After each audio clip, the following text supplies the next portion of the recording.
Hi, this is Ernie. I'm that guy who had $6 in his checking account to now having millions of dollars.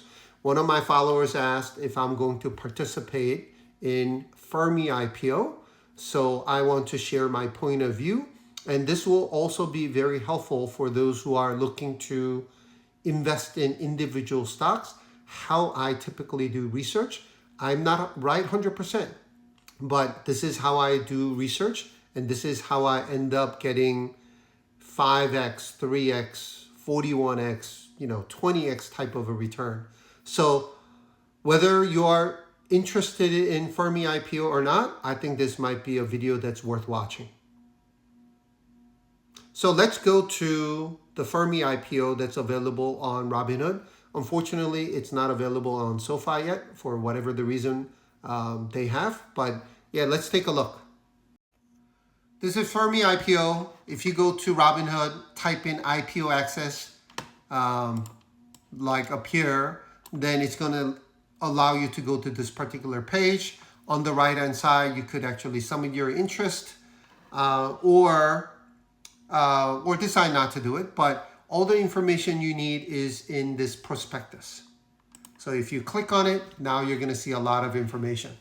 For those who are not familiar with what this company does, they want to create an energy center in Texas. This is backed by Rick Perry, former governor of Texas and former Secretary of Energy. And they are going to utilize solar and small modular reactor and a bunch of others to create this. One that looks like this. I don't know how real this is. But they're trying to create, gigawatt, megawatt type of energy facility that's going to power AI data centers. And if you scroll down, you're going to see a bunch of things, how they're going to use money, right? So use of proceeds, risk factors. This is something that you really want to spend time on, and financial statement. And if you look at their financial statement, you realize that, they do not have any revenue. Yeah, there's nothing about revenue. Zero revenue like Oklo, some might argue. But at least Oklo has a little bit of future and there's a great demand. And this, I don't know if it's going to work out. Actually, nobody knows. But this is what I know. I've done capital projects before. I've done infrastructure projects before when I was a management consultant. And I'm going to share a research material. There's a bunch of research material you can look at and Google. But let me show you one thing that might influence you to make decisions on whether you want to participate or not. This is a research material available online, public. So I'm not using any proprietary data. This is all public. This one is actually from Accenture. 92% of infrastructure and capital projects fail to meet commitment.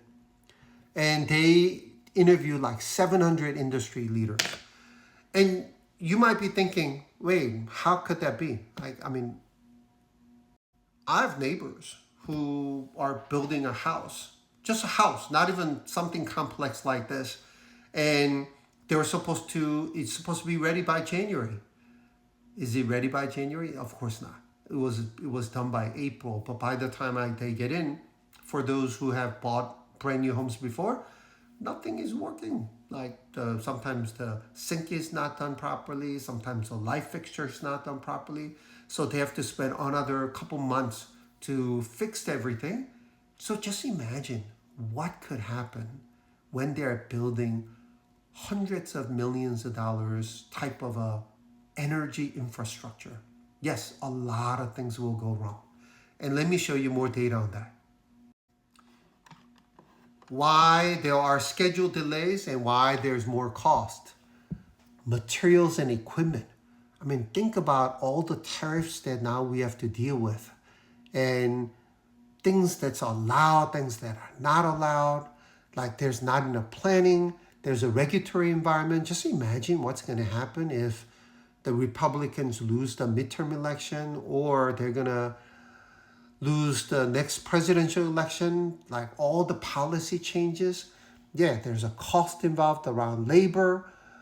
There's a vendor underperforming, geopolitical risk, talent gap. It's just a lot. And when you might be thinking, oh, I'm sure that's an isolated incident. No, it's not. How many of them are done within the budget, ahead of the budget? 6%. Near the budget. We're not even like on target, but near. It's about 28%. And that includes ahead of target and behind target. So about 14 of them are still behind target. 66% missing the target. They are spending way more money, right? Close to 30% more money than they had initially planned. And that's the nature of these big budget infrastructure projects. Is it all that bad? No, it's not.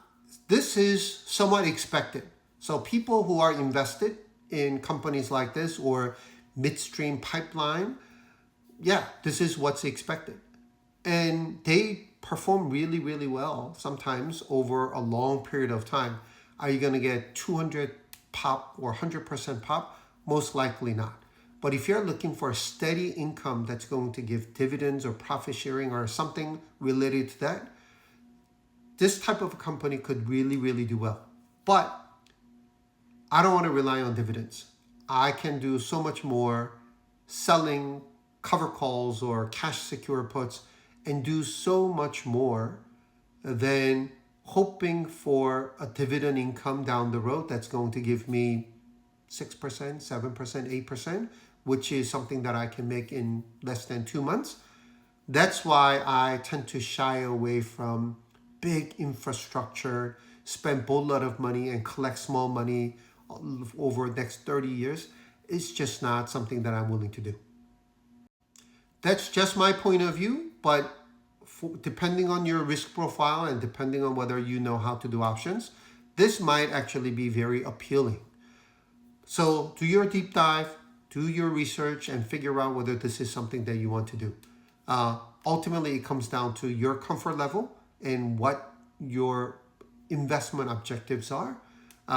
So hopefully this was useful. Hopefully you have a little more insights around infrastructure companies and how things typically work, at least at a high level. And hopefully this will help you make better informed decisions about Farming IPO. Thanks for watching, and I'll see you guys soon.